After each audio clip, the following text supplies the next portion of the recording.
my parents, they came here in the, I would say the late 50s, sorry, early 60s.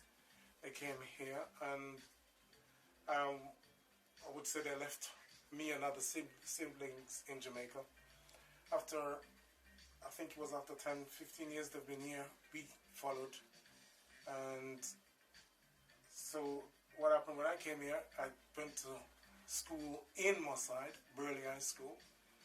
And from there, I decided when I left school, I had a job, a secular job type of thing. And I decided, listen, this was not what I want. I wanted to go into business. I've always had an interest in business. And I thought, how am I going to go into it? And I did devise a plan without any knowledge in business. And I took the chance, and it worked. I started out on the market, funny enough. And from there I decided to, my father was in the baking business. And he was working for some of the local bakeries. And I remember asking him one day, saying, I'm interested in that because I want to go into that. I want to later on develop that. And he said to me, if you want to learn, you have to come to one of the bakeries that he was working at, or he was helping out. So I did. And from there I picked up the idea of baking, and I've done that. And I decided to open a shop on Claremont Road. After the market, I was doing the market a few days of the week. And then from there I decided to literally own the shop, bought the shop in Mosside, and from there set up a bakery. It was hard, it wasn't easy. I think much of the funding I had to do it myself. I remember going to the bank, funny enough, and asking the bank for a loan, and this was the bank at the top of Claremont Road. What he said to me was, you want to set up a business in Mosside? I said, yes. He said to me, he's smiling, he said, there's no black business in Mosside.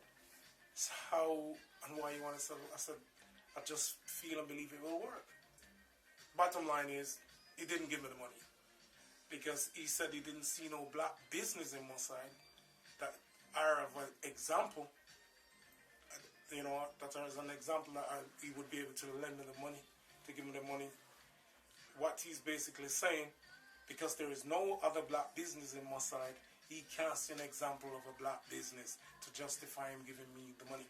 He didn't. And I was, funny enough, I was speaking to a friend of mine who was in insurance business, and I told him about it. I said, I want to set up in Mosside. I want to come to Claremont Road, because there's a building on Claremont Road that I see, and I want to own the building rather than renting it.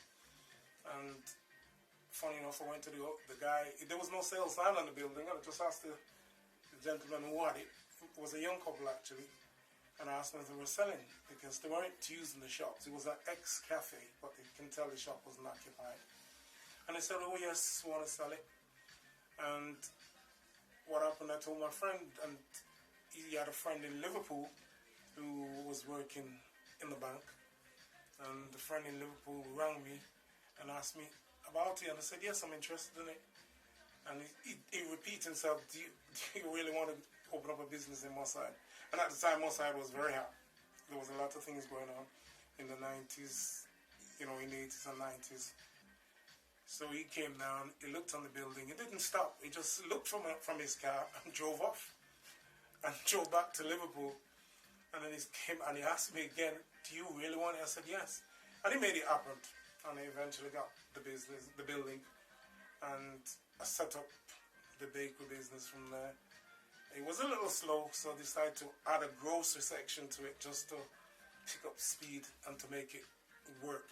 So it was a little difficult. There were times when I thought to myself, you know what, I want to pack it in. You know, but then I thought, if I do it, what example am I going to set? You understand?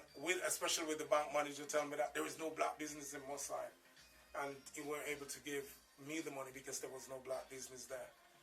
So I just plod on to now, 2021. I'm still here, and now I've created Mark Fresh. Now I've got Radio Diamond. It's an internet